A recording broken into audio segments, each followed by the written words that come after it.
the IP address of my Wi-Fi. I have to know the IP address of my Wi-Fi device. Is 192.168.43.67. So I made a note of that. 192.168.43.67 is the machine in which the broker is running. Fine. So I'm able to know that the broker is running here. And the next thing, I have a MQTT lens. This is the MQTT lens. I already installed this MQTT lens and I have to create, right, a connection to the MQTT broker. So in the setting, I have to say my broker will be in 192.168.43.67 and the port number is 1883. There is no authentication. I didn't create any authentication. So the username and the password is kept blank. There are few more configuration associated with that.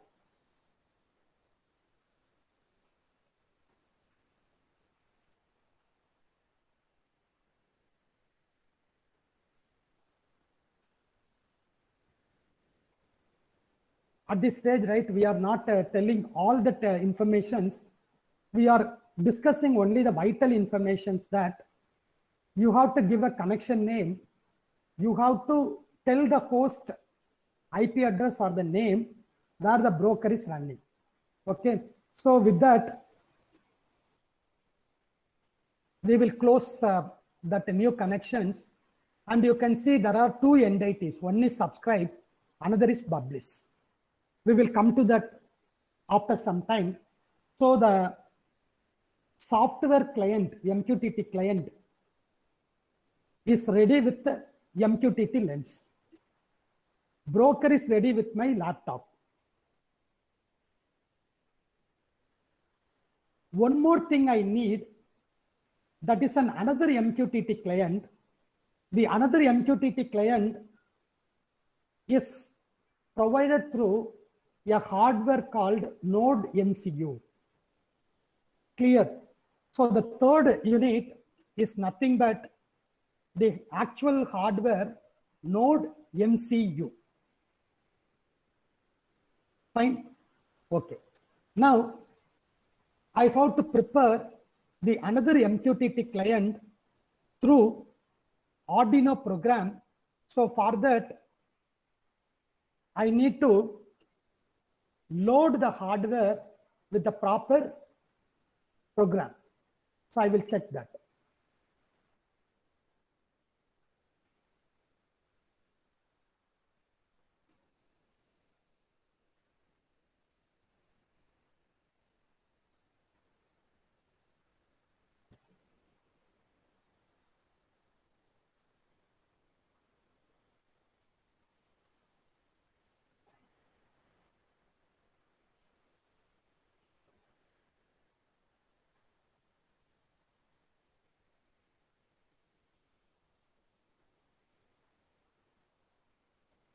So I need to load the program related with MQTT.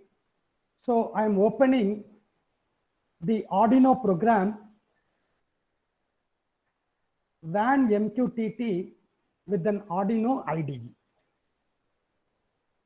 For the next 10 minutes, I request all the participants to watch the screen properly, because due to this pandemic situation, currently you are not having the hardware with you. So you have to follow the steps done by me. Sir, can we get this demonstration document, sir? Demonstration document. This PPT, sir. Yes, sir. Step by step, whatever you are going to demonstrate now. Yeah. Fine, sir. Okay, sir. Please, sir. Shall I post this through the coordinator, ma'am, Batmavati, ma'am? Okay, sir. Okay, sir. We will contact her, sir. Yes, sir, sure. Thank you, sir. Welcome, sir.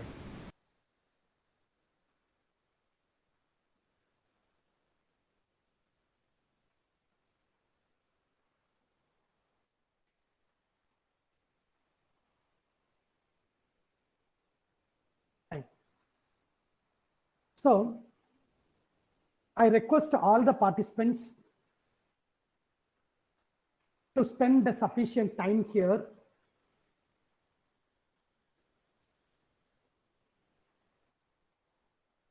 Some of you, right, may be very new to this Arduino environment. Sir, we are kindly share the screen, sir. So, screen is visible or not? No, sir. No, sir. Screen is not visible, sir. Okay, just a minute.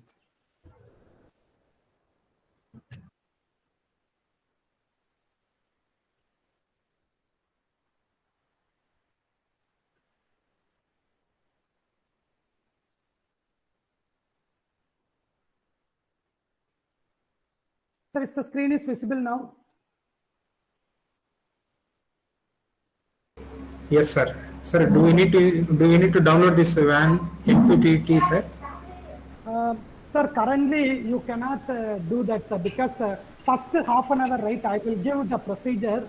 Then by 3:30, right, you will be given time to do by yourself. Okay, sir. Okay, sir. Okay. So in the first half, you follow the procedure. I will post these 2 sessions material to ma'am through WhatsApp. Okay, first I will Okay, pass sir. this information so that you can have a local copy. Yes, sir.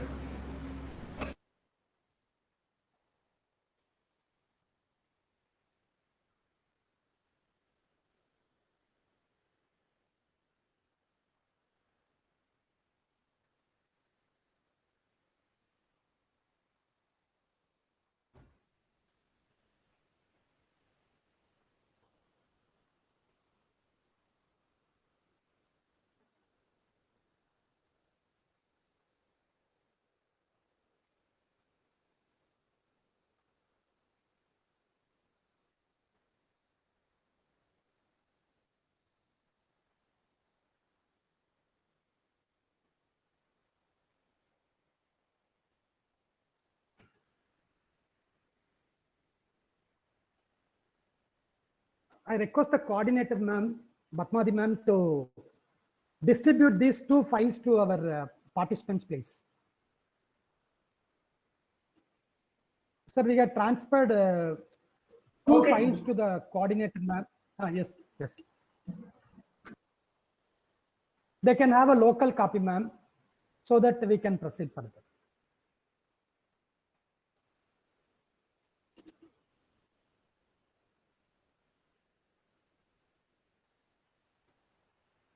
So I'm currently opening the Arduino IDE.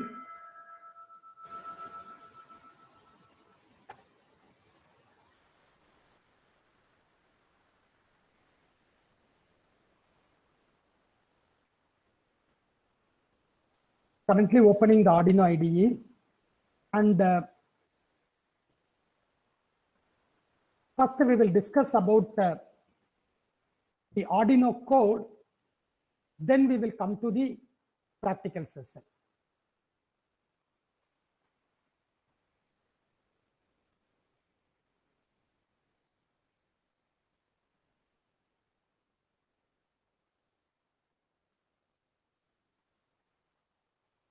Okay.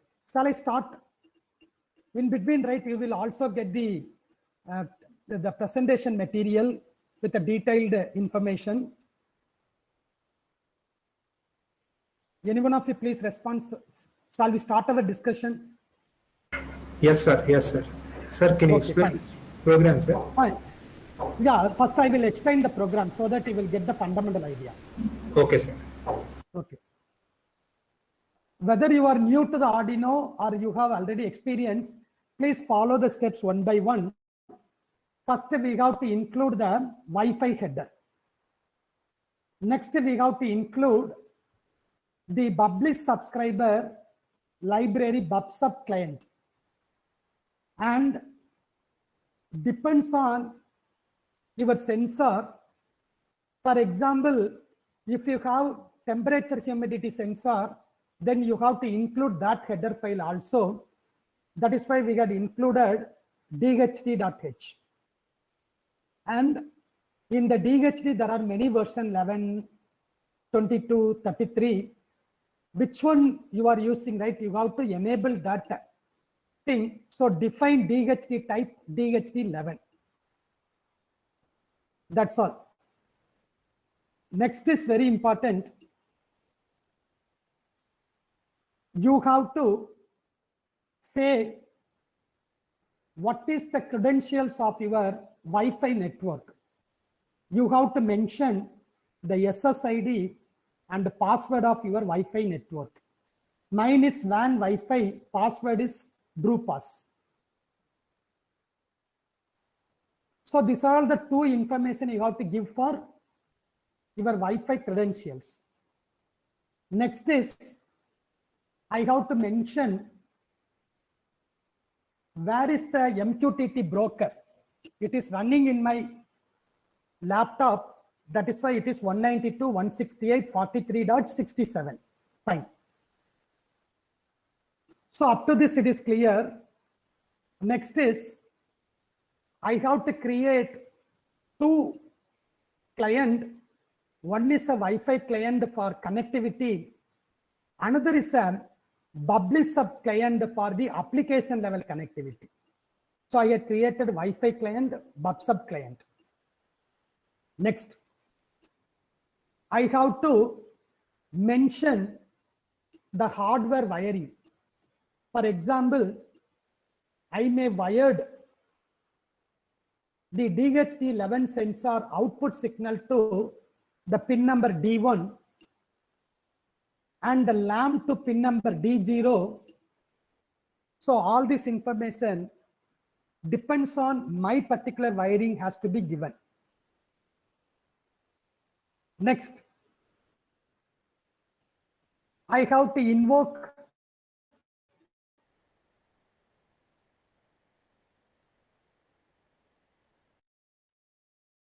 I have to create an instance of the DHT and it is type. For example, I had connected. The rest of the thing is related with the timer and other things.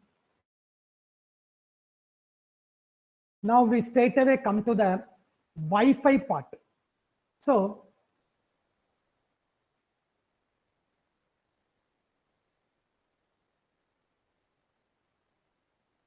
first I have to establish the network level connectivity,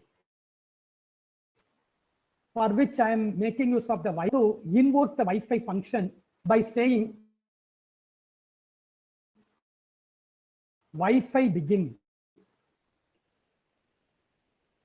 The Wi-Fi parameters, SSID and the password.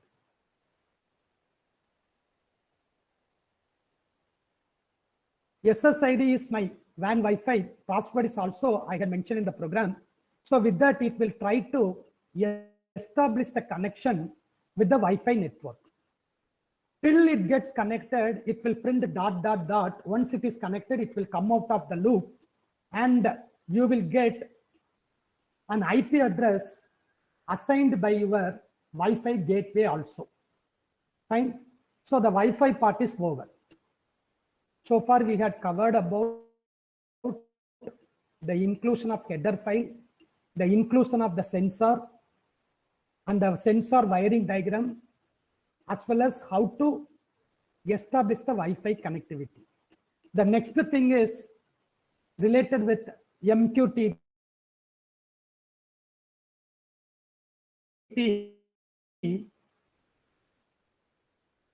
All of you look at here.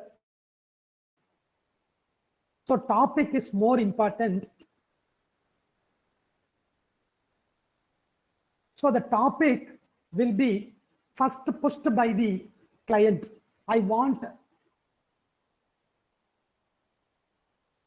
the payload for this topic. I want to publish this payload under this topic.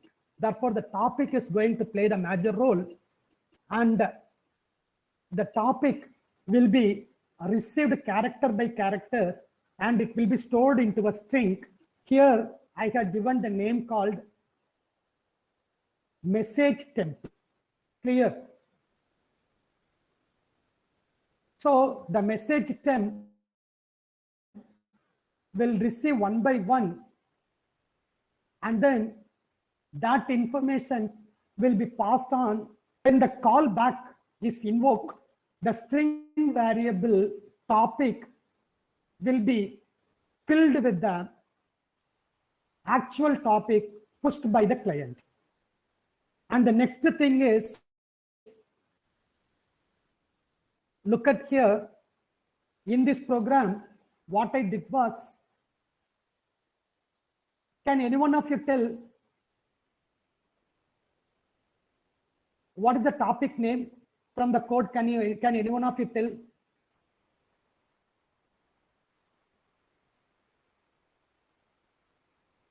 What is the topic used in this program? Can I Yes, highlight room that? AC unit. Exactly, room/AC unit. Thank you, sir. And the payload, sir, AC on, AC off. Okay, AC on, AC off. So all of you make a note of this topic and the payload. Okay, so the topic is room/AC unit. My payload is AC on or AC off. Okay, fine. So that's all about the client when it acts as a subscriber to the topic room/AC unit. Next, the same client can also, so how it can be act as a publisher. So if you want to make this as a publisher, you have to do two important things. One is called client.publish. We already know that, right? Client.publish. Don't worry about the remaining code. These are all simple C codes for string conversion and other things. Okay, so don't worry about that. If you have the fundamental C program, this is very simple.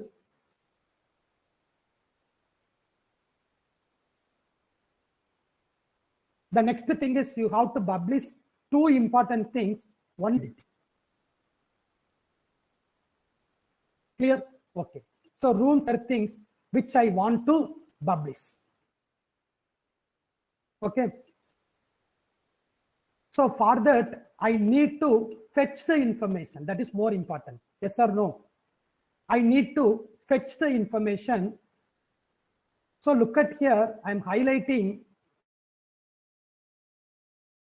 statements are very, very important at this stage.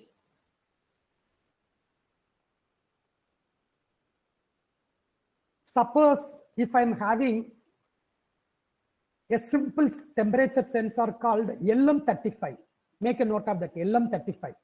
It will be connected to the analog port, A0. It will give 10 millivolt for every 1 degree centigrade. So first I will explain these two things in another notepad,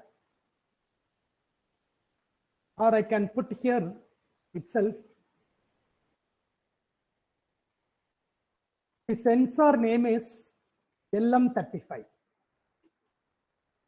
It gives 10 millivolt for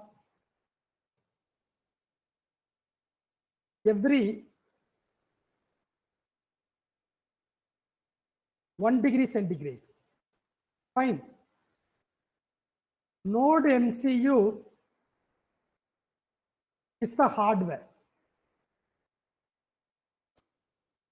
which has an operating voltage of 3.3 volt, which is nothing but 3300 millivolt. It has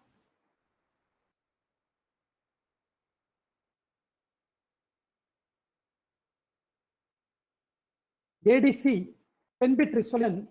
Therefore, its maximum digital value is 1023. That is 0 to 1023 is possible. Correct? 2 power 10. Clear? So the equation says that, all of you make a note of this equation. If the room temperature is 30 degree, you will get 300 millivolt. Okay. So room temperature is 30. You will get 300 millivolt. It should be converted, right, into 30 degrees centigrade, so that the human can understand in a physical units. Microcontroller can understand only digital, but human being have to understand about, if it is temperature, it should be in degrees centigrade. If it is voltage, it should be in volt. If it is load, then it should be in kilogram or gram. So you have to convert the electronic units into a human understandable form. That is why you are having these two lines. Okay. So I request any one of the participant, why this is 330 instead of 3300?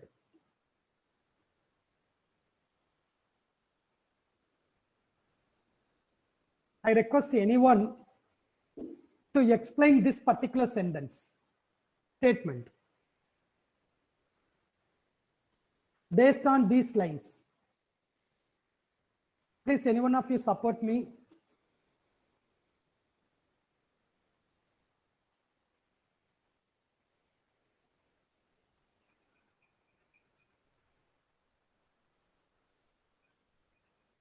No idea? Hello, sir. Okay. Yeah, please. Hello. Please, sir, tell me, sir. Sir, actually that 1023 is to convert it into digital. Yes, and sir. 3300 millivolt is as good as 3300 into 10 to the power of -3. Yes, sir. So I think to finally convert it into okay, that the temperature is like might be divided into 10 intervals, I think. So for that may be one of the reason. That's Yes, what sir. I Sir, feel. actually for every 1 degree, it will give 10 millivolt. Okay. Yeah. So that is why you have to again divide by 10. Okay, 3300 divided by 10 is 330. That's also. Yes, sir. 2 10 power division. 10. Yeah. Got it. Yeah, 10 division. Yeah. Yes. Thank you for your good explanation, sir. Thank you very much. Thank you, sir. Thank you, sir. Thank you. So this is the thing you have to understand. So for any sensor, that doesn't matter. If you look into the data sheet, if you read the data sheet, you will be able to convert them into C code. That's all. So selecting the sensor, understanding the working principle of the sensor by reading the data sheet, converting them into C code is very important, because in any IoT environment, the source of the data are the sensors. Proper selection of sensors, proper interfacing of the sensor to the end device, writing the proper code to fetch the sensor data are the key roles involved in the design of an end device. So with this input, okay, so we were able to understand that you have two variables called temperature temp, humidity temp. It should be pushed into the cloud through the MQTT broker. Therefore, you are invoking two built-in function, client.publish within the bracket, you have to pass two parameters. One is the topic name, room/temperature, comma the payload. That's all. Another topic which you want to push is room/humidity, comma its variable. You will be able to publish two variables. Suppose if you want to publish more than two variables, you have to duplicate the statements, replaced with appropriate topic and the payload. That's all. So that's all the key factors that you should understood in the Arduino program. And now I hope you are able to see the Arduino environment. Am I right? Arduino environment is visible to you. The same code, right? Actually, we copied from here to the notepad. The same code is available here.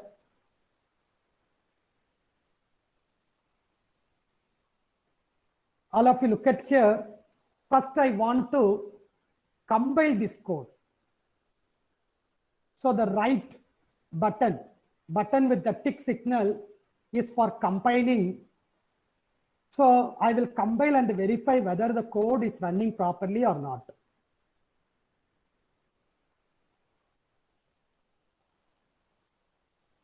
Currently, I have no DHT11 sensor.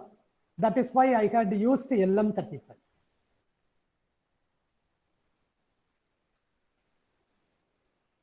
Compilation is going on. If there is any error, it will throw the error messages also. If everything is fine, it will say compiled successfully.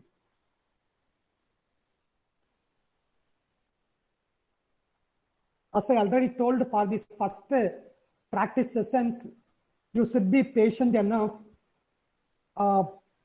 because it will take some time. Once one first demo is over, then we can speed up the process. So it's told done combining, right? And the compilation was over, and I'm able to get the hex file also. Okay. Now, I want to tell you two important things. Under the tools, first you have to choose the board properly. The hardware which we have is called Node MCU 1.0. So you have to select the proper board. And the next step is you have to select the proper COM port to which the hardware is connected to your laptop or desktop. Because once the program is compiled, the hex file should be loaded into the hardware through this USB port. Fine. So the USB to serial converter is part of the hardware. My hardware is connected to COM port 5. How can I know that it is connected to COM 5? It is very simple.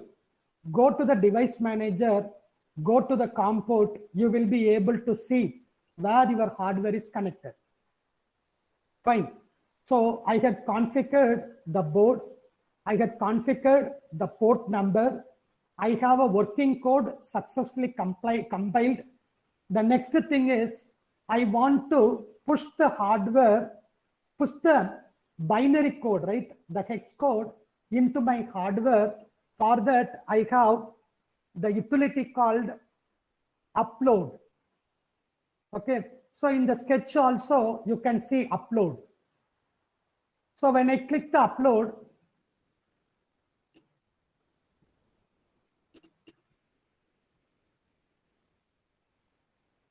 again, it will be compiled.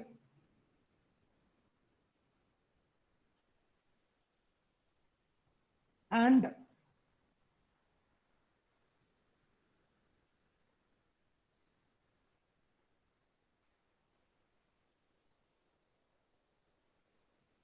now you are getting an information called uploading.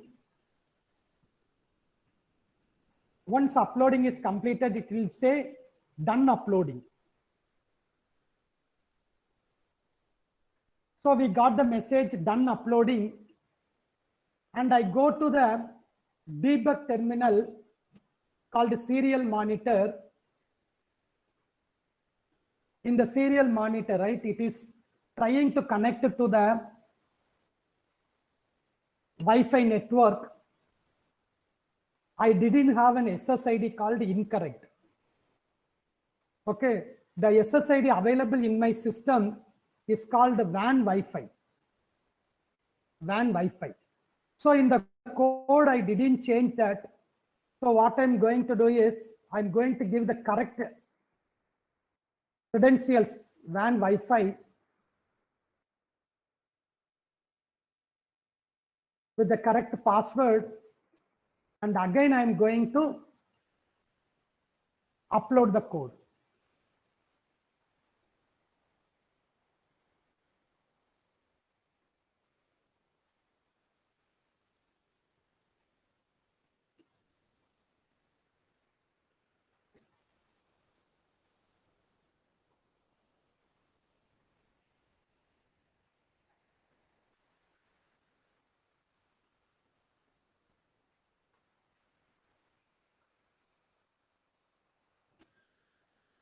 Uploading is going on.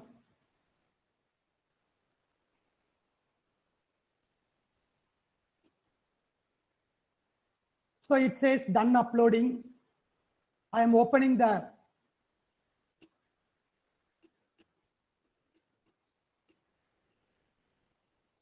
right. I am opening the debug port. Look at here, connecting to WAN Wi-Fi. It tries to get connected to the WAN Wi-Fi, gets connected, and its IP address is also given 192.168.43.197. And now it tries to get connected to the MQTT broker, but it says it's failed. So we have to verify why it is not able to get connected to the MQTT server. Okay. So up to this stage, are you clear? We will troubleshoot why the MQTT connection is not success. It's saying it gets failed.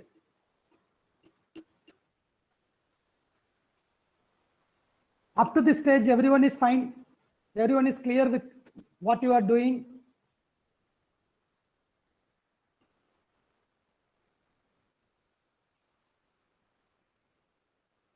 So I'm going to troubleshoot the MQTT connections. So look at here.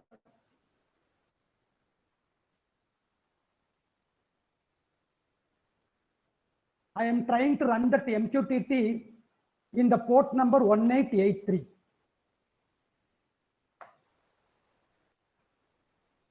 So I will close this. It says it is connected to MQTT localhost 1883. Fine. Again, I will run the command prompt with administrator mode.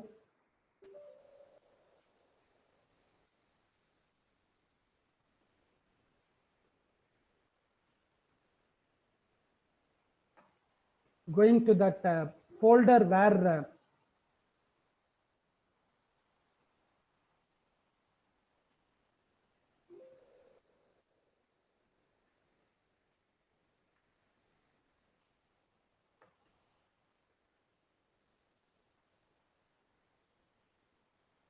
so I'm going to the folder mosquito and I'm going to run the mosquito command. Okay, fine. So the Node-RED is saying that it is able to get connected to the MQTT broker. Okay, all of you look at here. This is the Node-RED window. Clear? Node-RED is running here. The Node-RED window version 1.1.3 is running properly. The Node-RED MQTT client is also able to get connected to the local host. So from that, it is clear that the mosquito broker is running. The only drawback is my Arduino board, right, is not able to get connected to the MQTT broker. So it may be with the hardware. Now we have to troubleshoot where is the problem. Give me a few more minutes time. Okay. Still it says attempting to MQTT connection gets failed. Okay.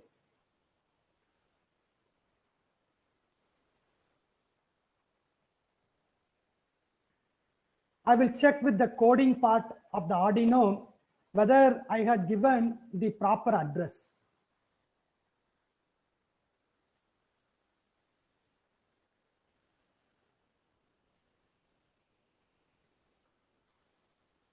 Okay. Just a minute.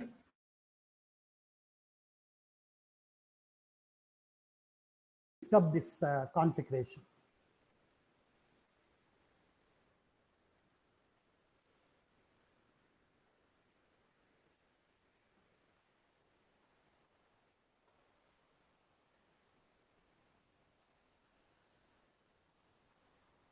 Yeah, now it says, can any one of you tell the display here?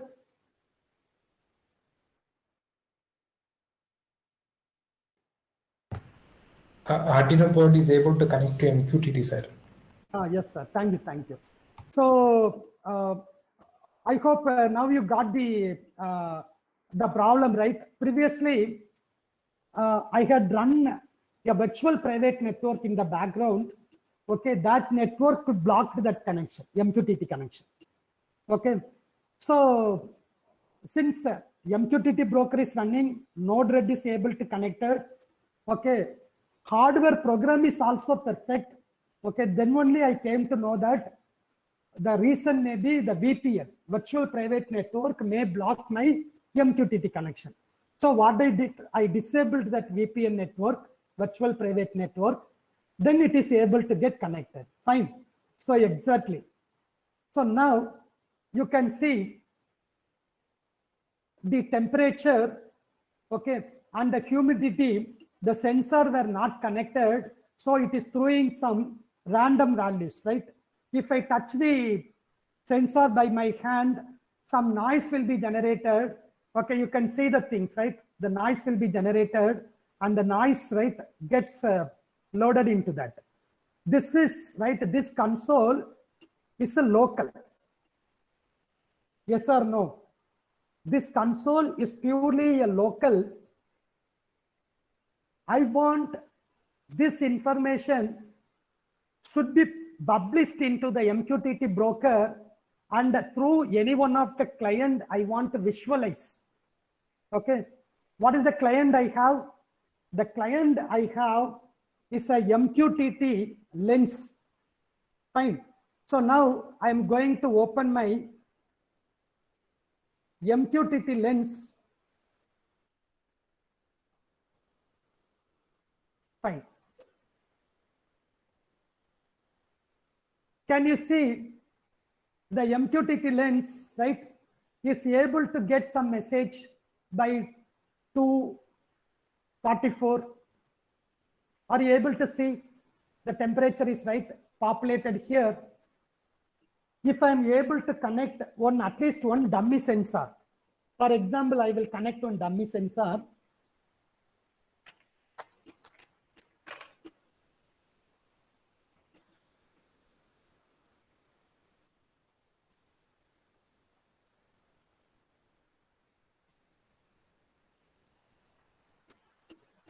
I had connected one dummy sensor through Arduino port. I will first visualize that.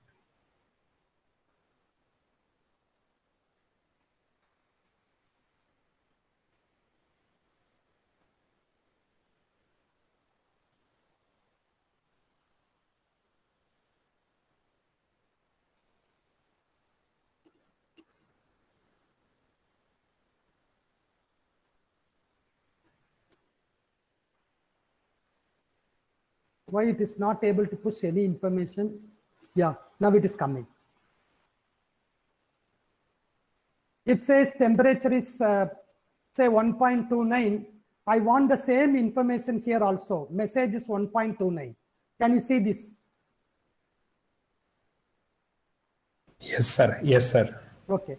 So now what we are going to do is, suppose, right, I had subscribed to room/temperature, and so the informations are coming here. And if I stopped that node MCU, the message should not be populated here. Clear? And another thing is, suppose if I want to send some information to my hardware, what is that information? It can be subscribed to what? Room. Sorry. Yeah, I'm going to publish through MQTT Lens. Room/AC unit, right? Room/AC unit. In the code we discussed, right? Yes, sir. Yes, sir. I had asked you to note down, right? AC unit on. What is that? AC on, AC off, right? Room/AC unit, AC on, AC off. Okay.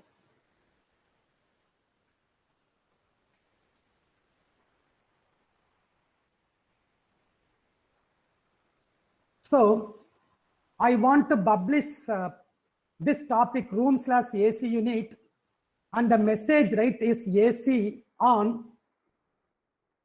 Okay, after typing this, if I click publish, the LED in my node MCU gets controlled. Okay, so give me a few more minutes time. I will try to show this through a camera if possible.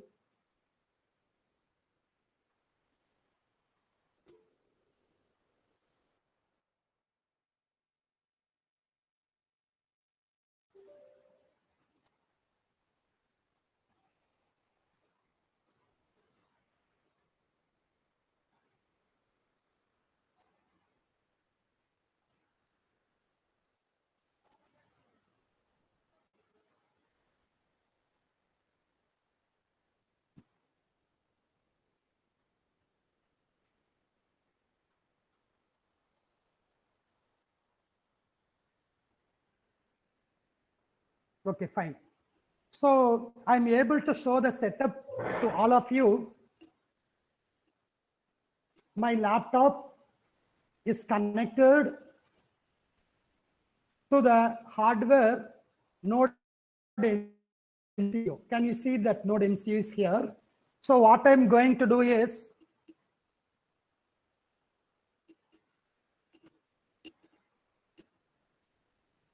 I'm going to the publisher, instead of AC on, currently you can see the LED in the node MCU is switched off. Am I right? The LED in the node MCU is switched off. I am giving another payload AC off. It is reverse negative logic, that's all. Okay. So when I publish, you can see the LED gets switched on. The onboard LED in the node MCU is negative logic. That's all.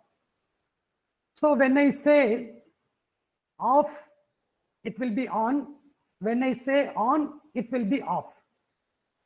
These are all very minor things. Don't worry about that. And again, you see in the hardware, the LED is switched on. Okay. Only action what I'm doing is I'm giving the payload as on, and then I'm going to click the publish button. Once it is clicked on, the LED on the node MCU gets switched off. So in this case, the MQTT Lens, the software agent, acted as a publisher. The MQTT, the Mosquito broker running in my laptop, act as the broker. The actual node MCU hardware acted as the subscriber for the topic room/AC unit. when it receives the payload AC on, being a negative logic, it switched off the light. When the payload AC off is coming, being a negative, it switched on. So it is able to react according to the payload on that particular subscribed topic.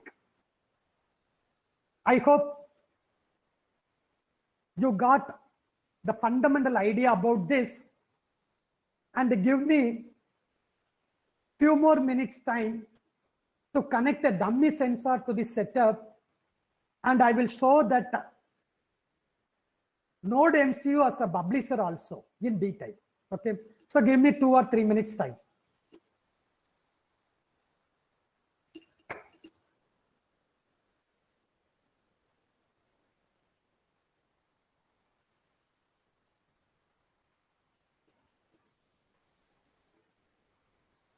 So what I'm going to do is, I'm going to do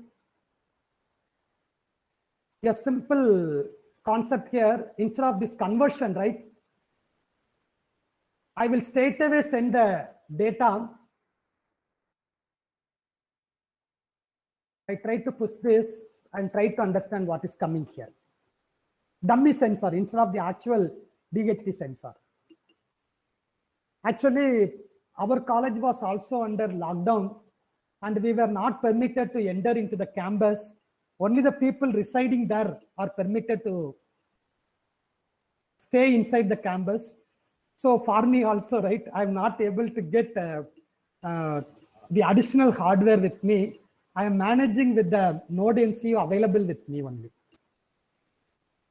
So sorry, sir, I am interrupting you. So due to this Yeah, please. pandemic situation, we Yeah. can't get that hardware, or also the students cannot afford that all that hardware. So is there is any simulator, so that with simulator we can play with all the sensor and hardware? Yes, sir. I will introduce some simulator at the end of this session, sir. Okay. Definitely, I will. Okay, sir. Thank you, sir. Thank you. Welcome. Sir.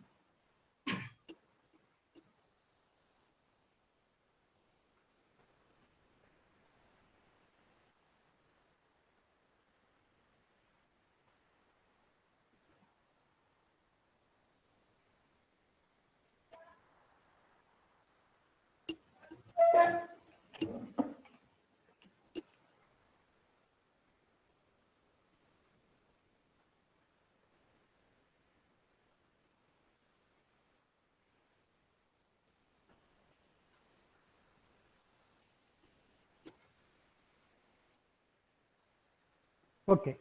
Sir, can any one of you say what is the temperature value now?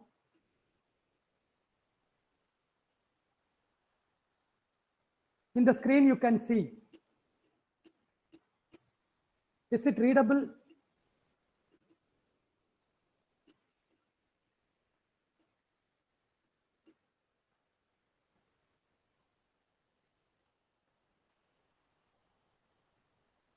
Sir, any one of you please respond. Is it readable? Can you see the hardware? So Celsius value is 1024 and Fahrenheit value is 34.50. Yeah. Fahrenheit, we don't worry about that. Now you are getting 1024, right? 1024. It is a dummy. I have no sensor. I just connected a wire analog value to 5 volt, 1024, right? The maximum possible value in a 2 power 10, 1024, right? Okay. So all of you look at here, what you expect in the MQTT lens. Can you see the MQTT lens message as 1024? Any one of you please get connected?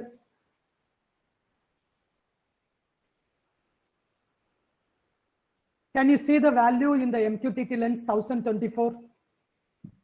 Yes, sir. Fine. So it is perfect, right?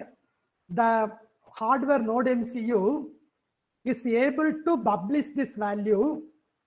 The MQTT lens, which is subscribed to this room/temperature, is able to fetch and display to the end user. My laptop with the Mosquitto broker is acting as a MQTT broker. Perfect. Okay. So now look at here, I will change the wiring. Okay, I will change it to 0 volt. So some value near 0 has to come. I had changed the wiring also. Okay, so now I expect some value near to 0.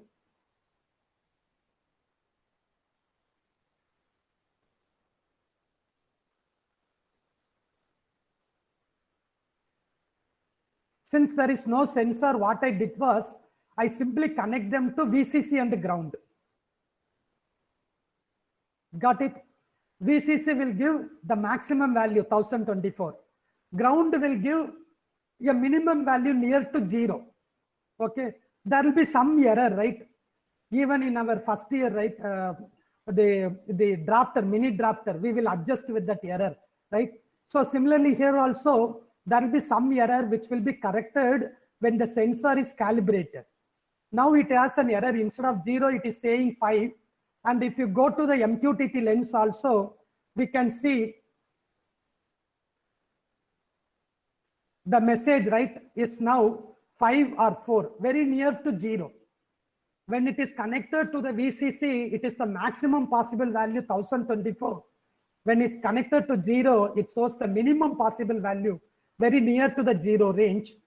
If you have the proper sensor, it is very simple. It will be able to fetch the actual value and push into this side.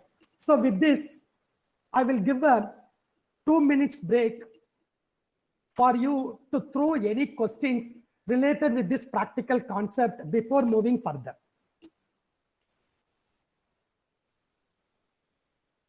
I will show you the setup again.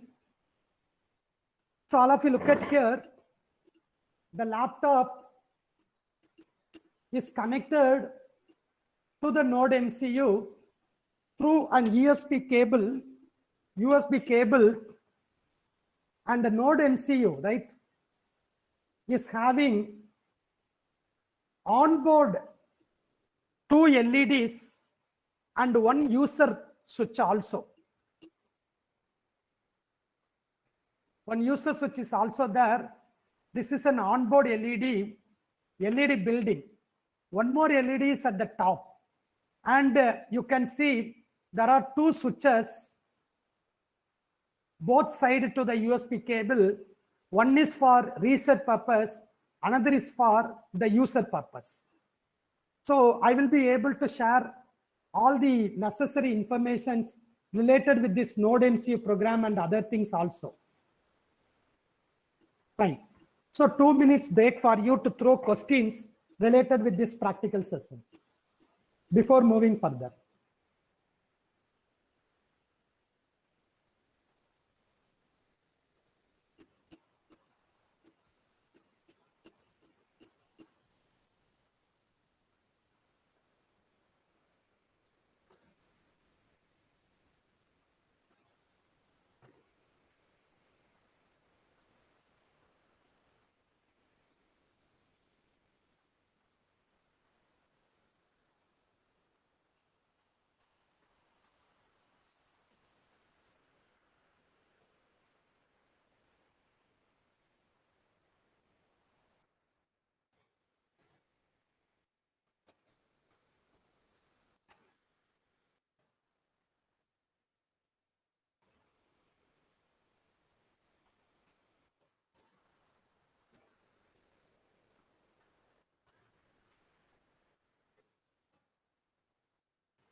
Dear professors, is there any question or shall we proceed further?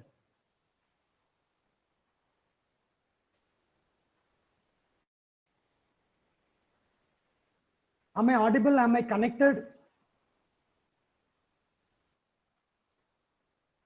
Yes, sir, you are audible, sir. Fine. Okay. So since there are no more questions, I hope you have some basic understanding about this. And what you are seeing is called the node RED. clear the node red. So you can see the temperature, right? The temperature is displayed through a bar graph. So if you look into here, these are all various parameters you have to configure. This is not a very big task. There is a good manual for Node-RED. Many industries are making use of this Node-RED for designing their large-scale IoT applications. And if you look into here, can you see the very important things, what we configured in our hardware? Room/temperature. Room/temperature is the topic.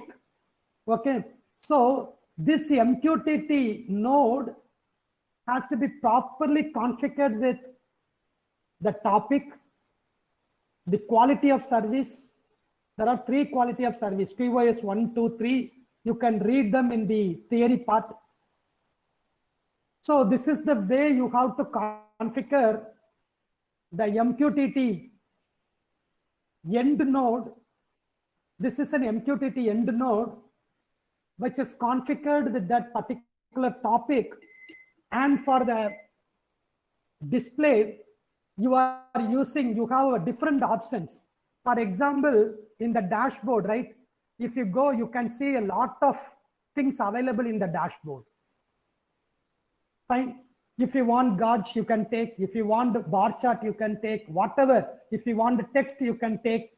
Even if you want some audio message, you can have.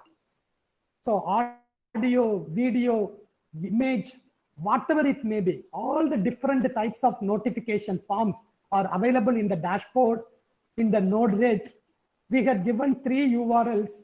If you go through that URLs, the tutorials, you can clearly understand how to install the Node-RED and to develop simple applications using the Node-RED.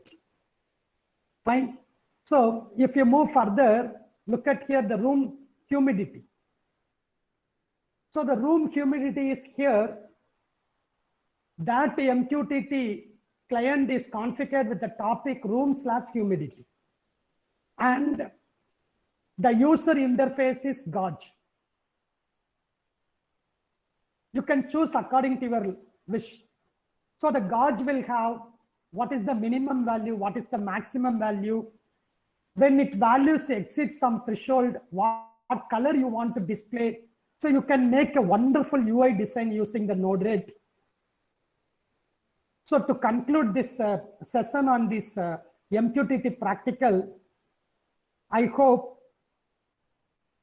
the document clearly illustrates the step-by-step procedure for MQTT as a broker, Node-RED as a MQTT client, or MQTT Lens as a MQTT client, and the actual hardware Node MCU as a MQTT client. So we have given you different options. As one of the professor asked, during the pandemic situation, if you do not have the hardware, how can you test? It is very simple. Mosquito Broker is a software agent running in your laptop.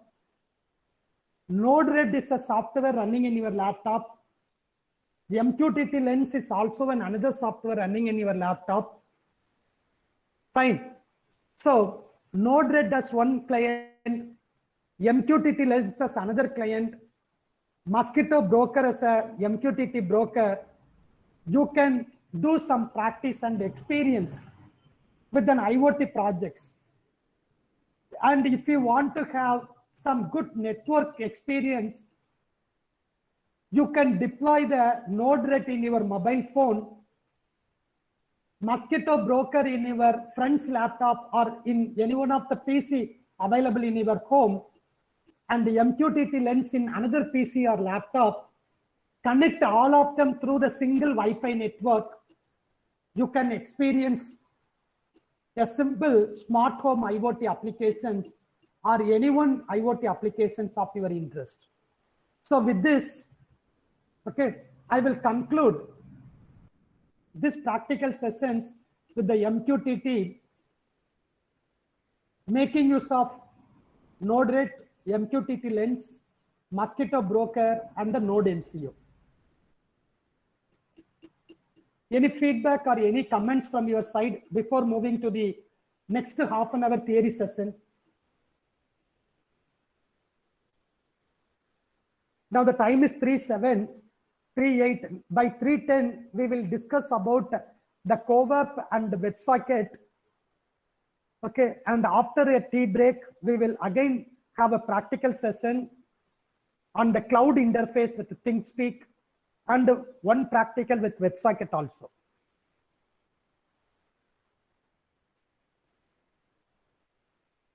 Any one of you please give your feedback or suggestions.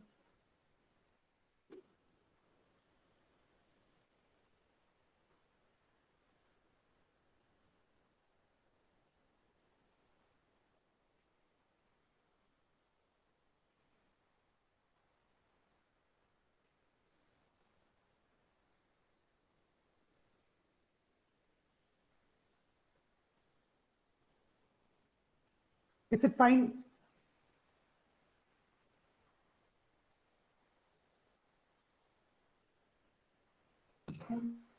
Okay. Okay. For to give some confidence, okay, I will show you one simple configuration. Okay, just look at the screen.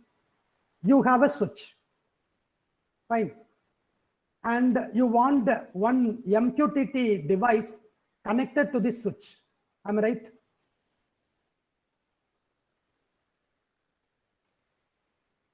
So I have to choose the MQTT end device. Yes, it is available here. And the MQTT device is connected here. And these two should be connected, right? That is why it is called, these two nodes should be connected.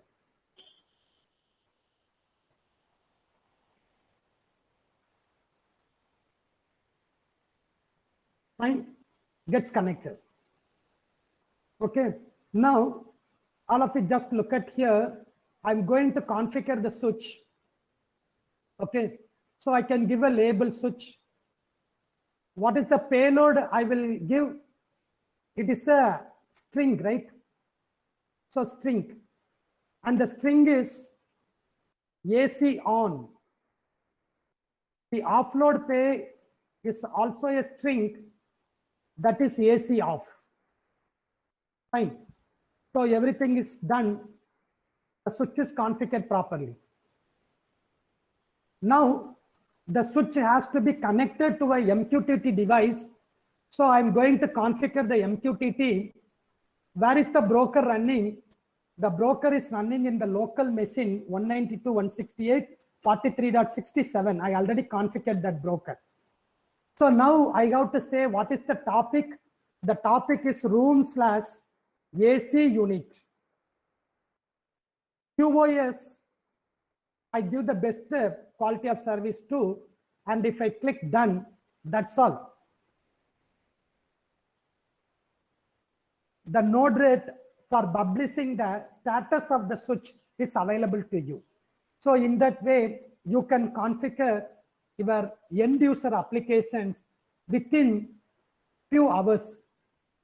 If you have good experience, within few minutes, you can develop the UI very shortly and with a good appearance also. So with this, we conclude this, and we will move on to the theory concepts related with the CoWAP and the WebSockets. And after a tea break, again, we will come to the practical session. Is it fine? Shall we continue?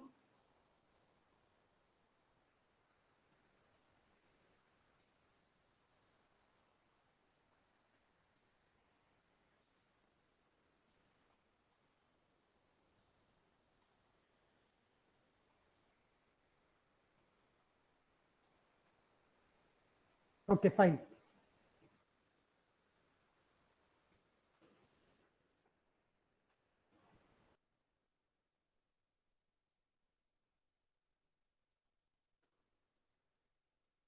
So the next 30 minutes or say 20 minutes, we will discuss about the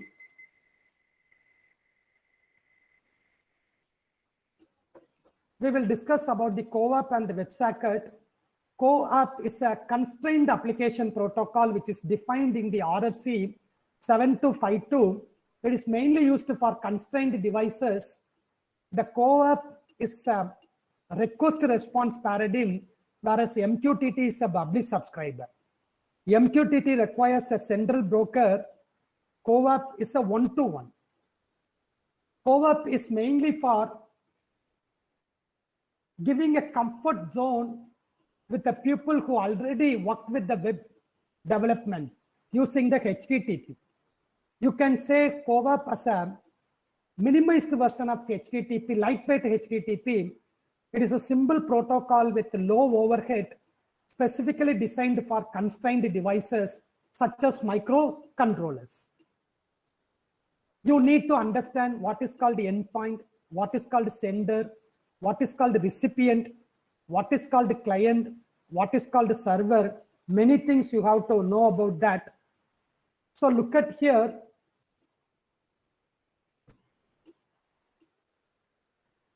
The CoAP is a lightweight modified version of the HTTP. Therefore, it depends on the URL concept, URI, which is a superset with a universal resource name and the universal resource locator. So if you see in this slide, suppose if I want to query the status of a light, I have to say in the MQTT, I have to refer them through topics.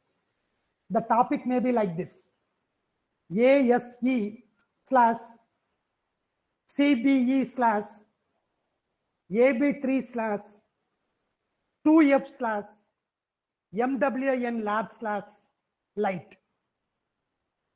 That means Amrita School of Engineering, Coimbatore campus, Academic Block 3, second floor, Mobile Wireless Networks Lab, light status. Topic. Hierarchical string. Whereas in a CoAP, since it is closely related with HTTP, you have to have the form of the URI. Say HTTP colon or CoAP colon / example.org, which port the service is offered, under which folder the service is offered, what is the name of the device. So you have to give the fully qualified URL for fetching any resources. So it's more or less similar to a HTTP. Only thing is it is a lightweight. It depends on you all know that, right? The HTTP depends on TCP/IP. The CoAP, right? To make it as a lightweight, we will depends on the UDP, user datagram protocol. This slide will give you a very good idea. For example, a CoAP client wants to know the temperature of a particular room through the RESTful APIs called get, post, head, delete. It will make the query, get the URL, universal resource located for that particular resource. And the CoAP response message will contain all the associated informations. So if you look into here, it is a perfect HTTP. How it is modified for CoAP. Look at here. So in a CoAP, the same RESTful API is used. Get temperature. You will get an acknowledgement if it is a conformal message. The acknowledgement will contain a status code. I hope in HTTP, What does the number 404 represent? HTTP response code 404. Please, anyone of you respond. HTTP response code 200 404.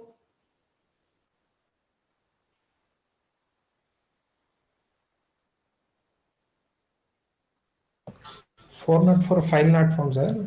File not found, exactly. 200 is okay, right? Okay, sir, Abhi, please keep on the line. Can you now explain what is 2.05 and 4.04 for COAP context? 200 is okay in HTTP. 2.05 is okay in COAP. 404 is not found in HTTP. 4.04 is not found in COAP. That's all. Thank you, sir.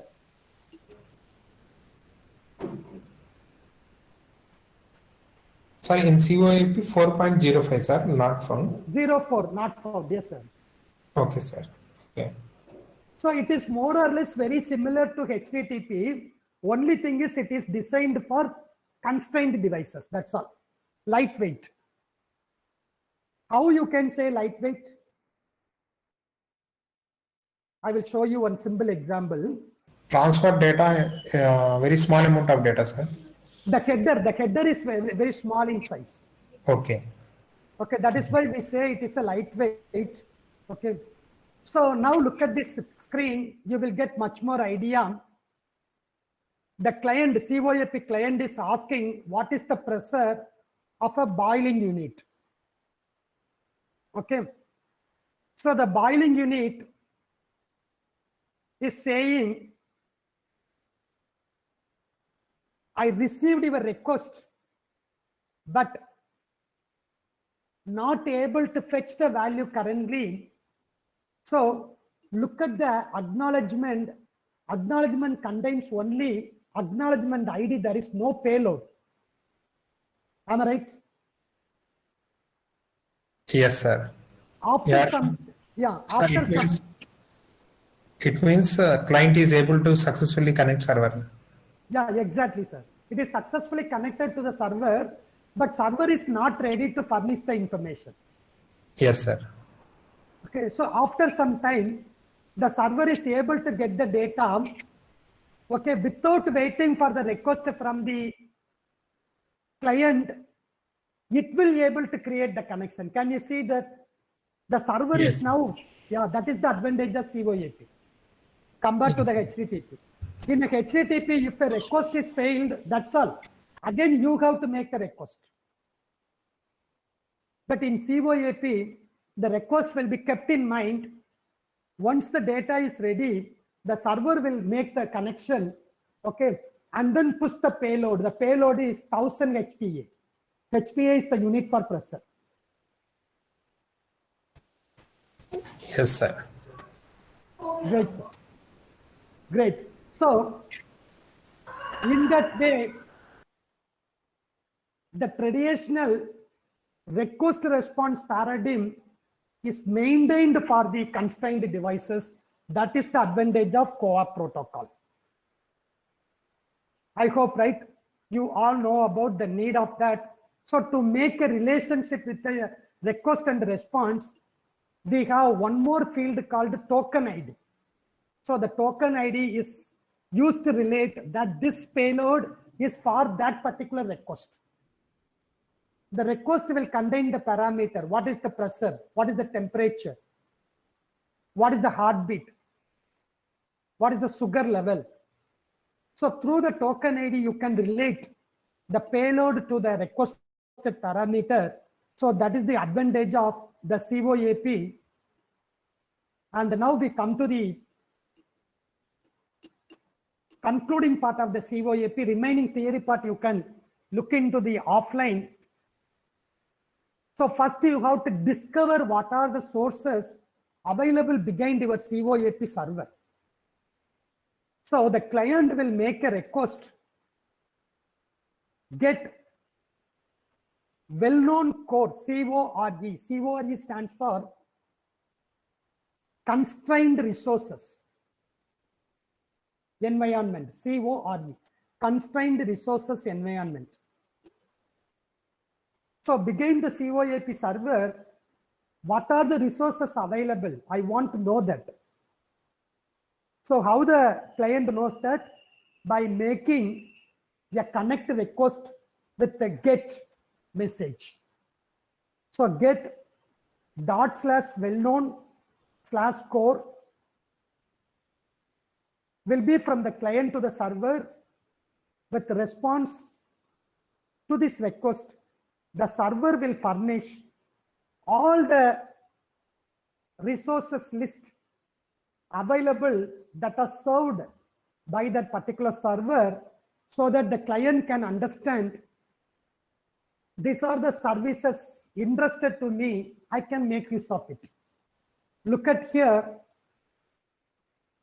as a request get well-known core, the server says 200 OKS, everything is fine. I have one resource called temperature, another resource called light. The temperature value is this, light value is this, right? All informations will be passed to you. So all the resources will be served by a CoAP server, will be announced to the client through this connection request called get well-known core, well-known slash core. CORE stands for constrained resource environment. We will also see one simple demonstration with this CoAP after the tea break. So for your understanding purpose, I have given few resources for implementation. In the today's session after the tea break, I will give a simple demonstration using the Californium tools, CoAP Californium tools. This particular slide will give you more confidence to do practicals with the COAP environment. Fine. Okay. We move further. This is the COAP environment. Look at here in the top what we had given. Instead of HTTP, the protocol is COAP. Clear? The protocol is COAP, and you have to give the COAP server number, and by default it is providing the service through the port number 5683. Can you see this server is having two resources? One is labeled with light, another is labeled with light LED. So these are all the two resources behind the CoAP server.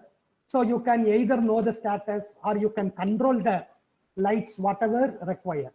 So you can build your own CoAP system by developing a CoAP server as well as CoAP client.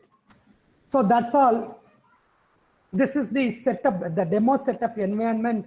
You have a Node MCU, you have a Californium tool. The Node MCU will act as a CoAP server, and the Californium tool can act as a CoAP client. The same Californium tool can also serve as a CoAP server also. It is all depends on how you are configuring your entire IoT system. Simple thing, right?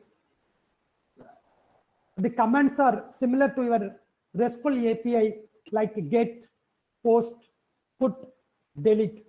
So it is more or less similar to the HTTP. Only thing is it is for constrained devices. That's all. So many references were also given. Definitely, right? You can refer and get more information. A 30 seconds break. Refresh about the CoAP, or have a deep breath, because for the next 5 or 10 minutes, we are going to discuss about the WebSocket.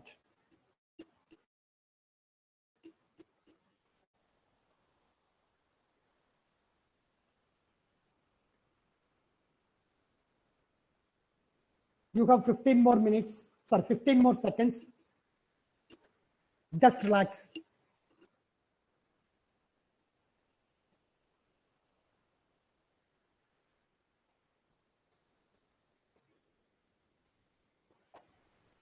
Okay, fine.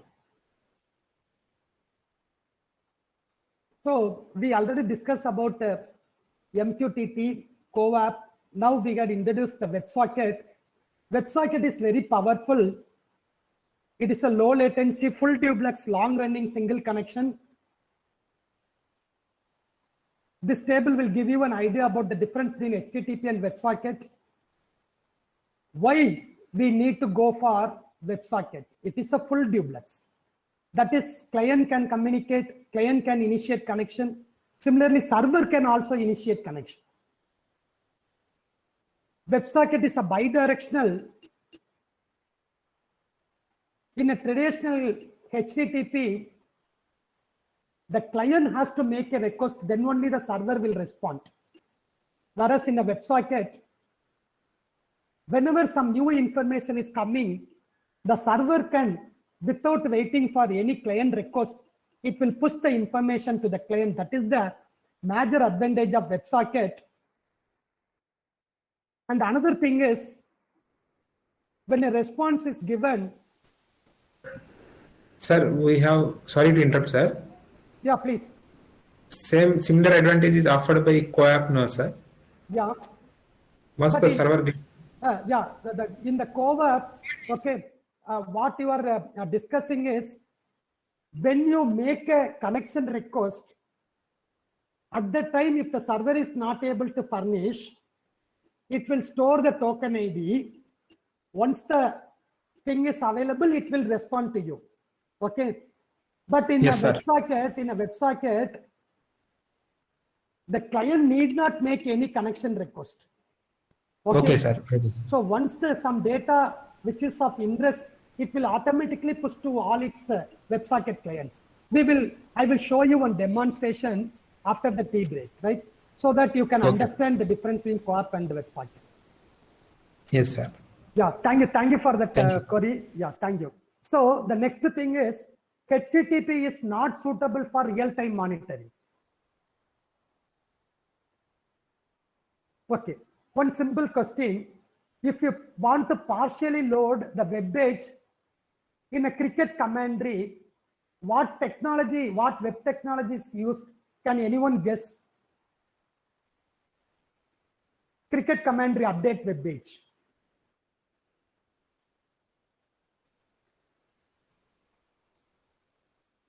There is one concept called auto refresh, right?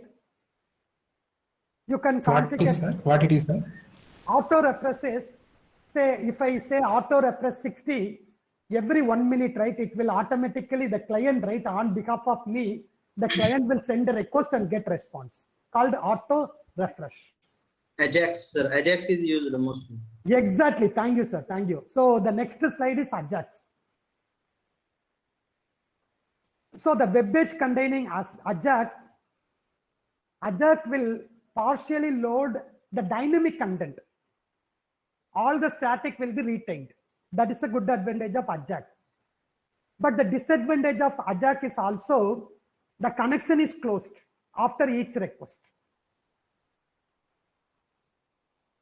Okay, so you have to learn HTTP, you have to learn Ajax, or you have to get support from computer science people who are good at web application developer. ECE people could get support from them. Now look at this screen.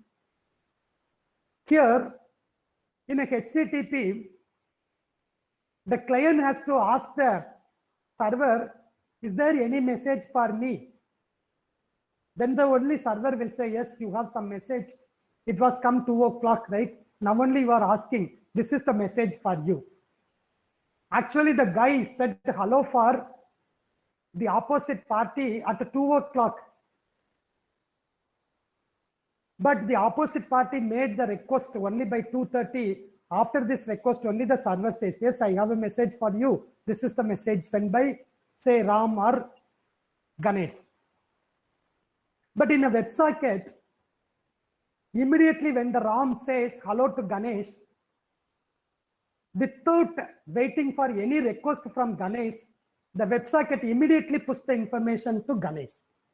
Hi Ganesh, you have a message from Ram. Ram says hello for you. That is the advantage of WebSocket. So in an IoT, you need dynamic response. That is why people are moving to WebSocket rather than HTTP. So in a HTTP, you have to pull new data or information. You cannot push the data. And another option is called long polling. Our Gmail chat, Facebook, all these things are using the long polling. Okay. Go through the long polling kind of implementation. But when we come to the constrained devices, IoT devices, WebSocket is the best. Give me 3 more minutes time. I will complete the theory part of WebSocket before tea break. So WebSocket is a persistent, permanent, bidirectional, reduced network traffic without any necessity for request. It is fully dynamic. Fine. Okay. Now the question is, can I provide interoperability between HTTP and WebSocket? Yes, you can do. It is through a mechanism called upgrade. Normally, all the WebSocket client will establish the first connection through HTTP, and through the connection, they will request to the server, can you upgrade this HTTP connection to the WebSocket kind of thing? So can you see in the top, connection is upgraded to WebSocket. If your server is capable of supporting WebSocket, it will say, yes, I can switch the protocol from HTTP to WebSocket. Instead of HTTP : / now you can put WAS : //. That is the advantage.